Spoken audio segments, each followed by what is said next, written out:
क्या बिना कोई साधना किए मुझे शांति मिल सकती है? अवश्य मिल सकती है, थ्योरेटिकली। प्रैक्टिकली अगर मिल सकती तो आपको मिल ही गई होती, ये सवाल नहीं पूछना पड़ता। स्पष्ट है कि आपको तो नहीं मिली, इसलिए सवाल उठ रहा है।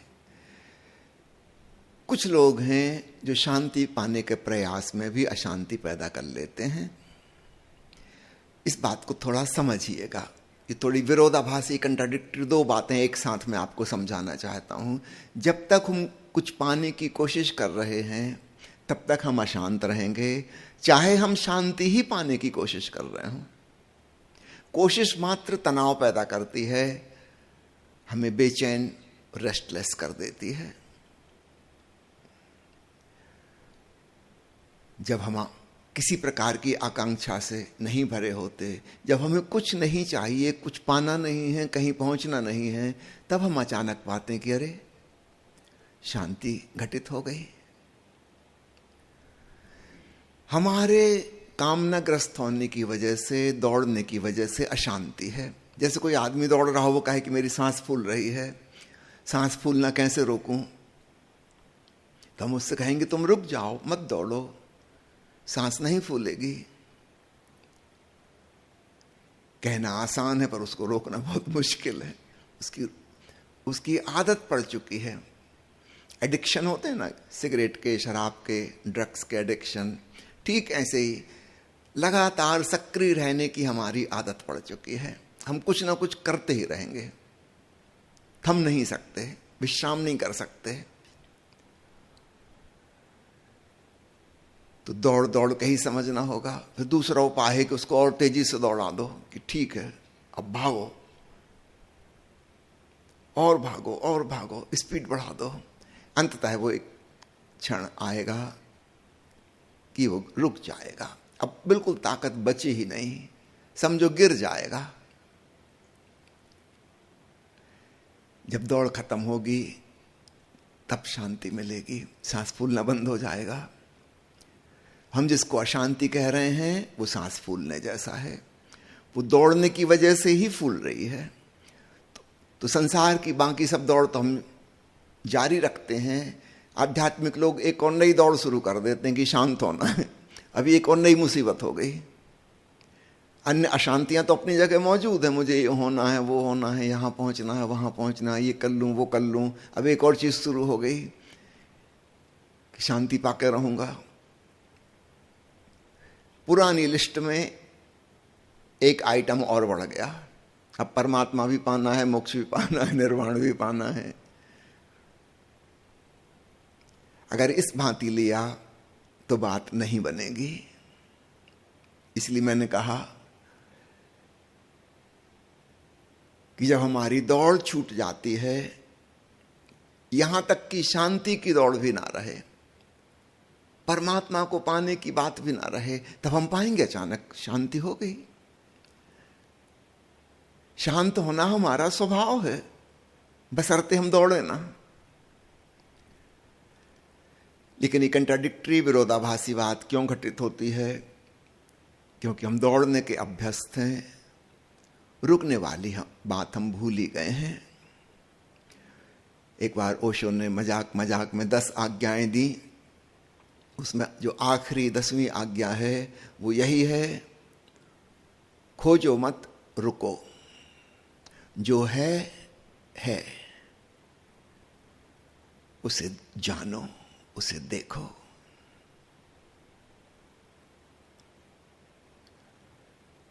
अब आपके सवाल का जवाब, क्या शांति पाने के लिए साधना करनी जरूरी है? जी नहीं, बिल्कुल जरूरी नहीं है। करोगे तो भटक जाओगे। रुकना होगा। तुम चाहो तो इसी क्षण रुक जाओ, चाहो तो साधना के नाम पर भी दौड़ दौड़ के अंत में जब थक जाओगे, रुक जाओगे, तब शांति मिलेगी। अगर समझदार हो तो अभी तुरंत रुक जाओ, क्यों उसको पोस्टपोन करना?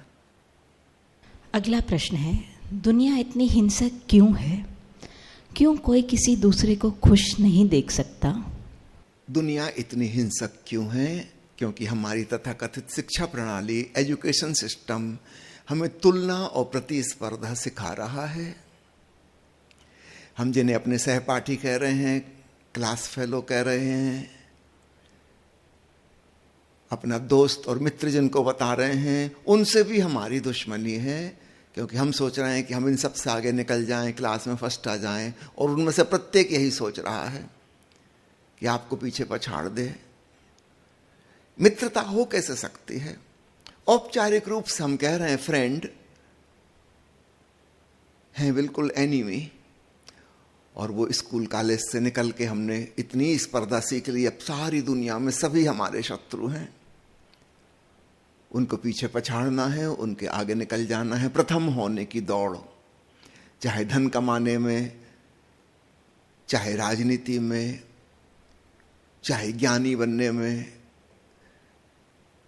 संपत्ति बटोरने में, किसी भी दिशा में, सब हमारे दुश्मन हैं। तो हिंसा तो होगी ही होगी। कल मैं चर्चा कर रहा था कि राजनीति और विज्ञान की आपस में साठगांठ कैसे हो जाती है। विज्ञान के सारे आविष्कार राजनीतिज्ञों के काम में आते हैं, हिंसा का हथियार बनाने में, युद्ध करने में, आतंक फैलाने में। ऐसा क्यों? क्योंकि विज्ञान भी हिंसक है, राजनीति भी हिंसक है। राजनीति लोगों पर अधिकार जमाना चाह रही है, विज्ञान वस्तुओं पर, पदार्थ पर, प्रकृति के नियमों पर कब्जा जमाना चाह रहा है। दोनों की चाहत एक है, हिंसक प्रवृत्ति से पैदा हुए दोनों, इसलिए दोनों में तालमेल बैठ जाता है। जो थोड़ी देर पहले मैंने कहा कि अगर एक पूर्ण शिक्षा प्रणाली हो, उसमें दूसरी बात भी सिखाई जाए, अपने आप में रमना, ध्यान में डूबना, कुछ ना करना थोड़ी देर के लिए, शांत हो जाना, तब एक बैलेंस और संतुलन पैदा हो सकेगा। क्या सम्मोहन और ध्यान एक ही हैं? और काला जादू से इनका क्या अंतर है? सम्मोहन और ध्यान एक सीमा तक समान है, आगे से भेद हो जाता है।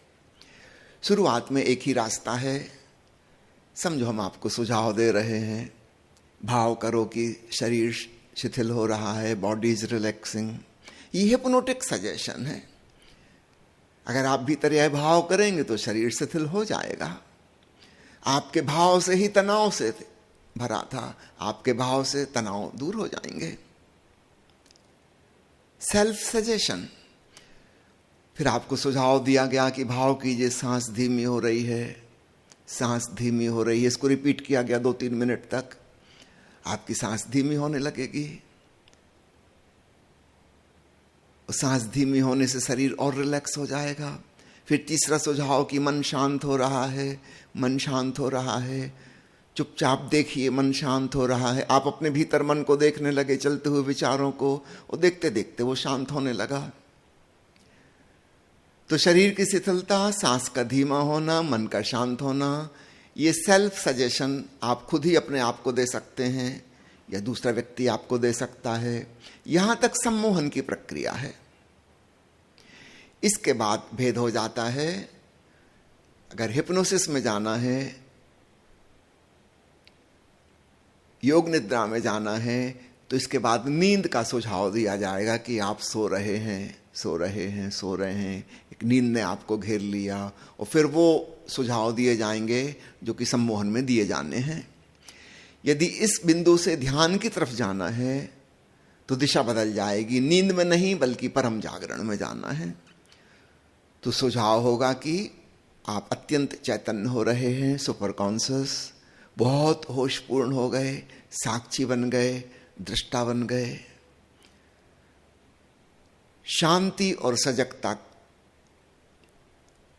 Awareness and relaxation. तो ये आखिरी बिंदु से एक टर्निंग पॉइंट आता है। वहां हम नीचे की तरफ भी जा सकते हैं अपने अचेतन मन में, और हम ऊपर की तरफ भी जा सकते हैं महाचेतन मन में।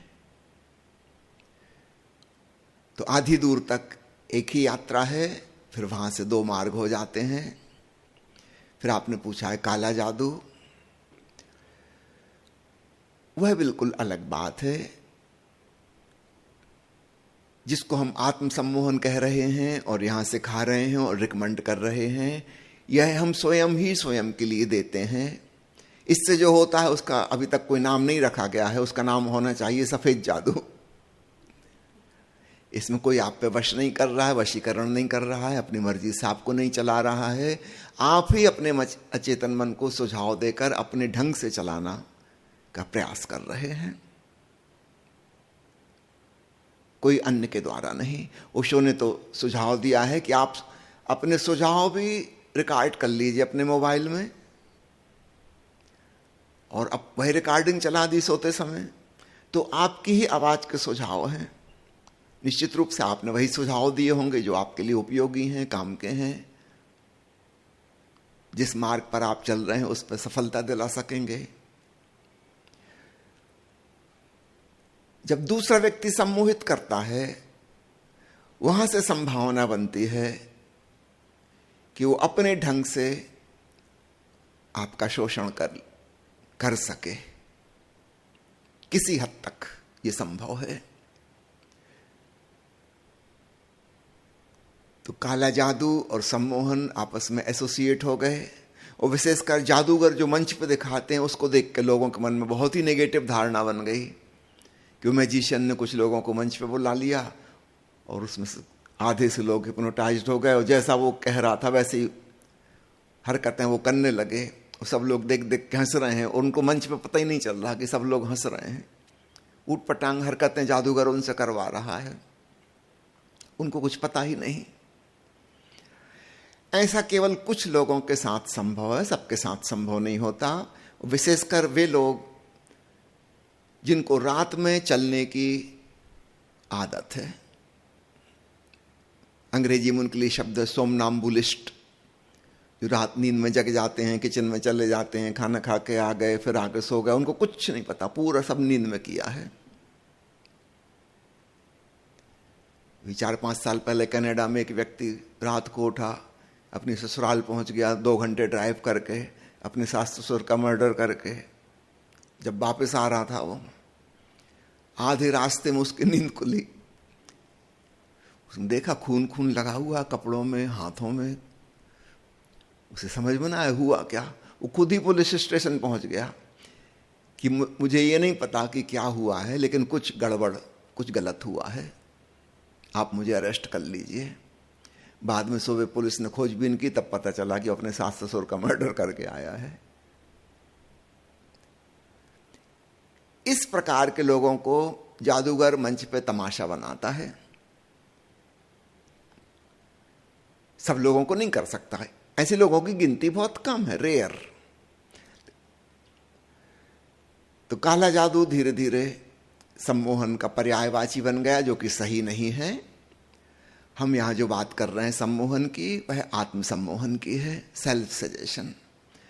तो आप तो ऐसा कोई सुझाव स्वयं को नहीं देंगे जिससे खुद का नुकसान हो, आत्म कल्याण के लिए ही करेंगे।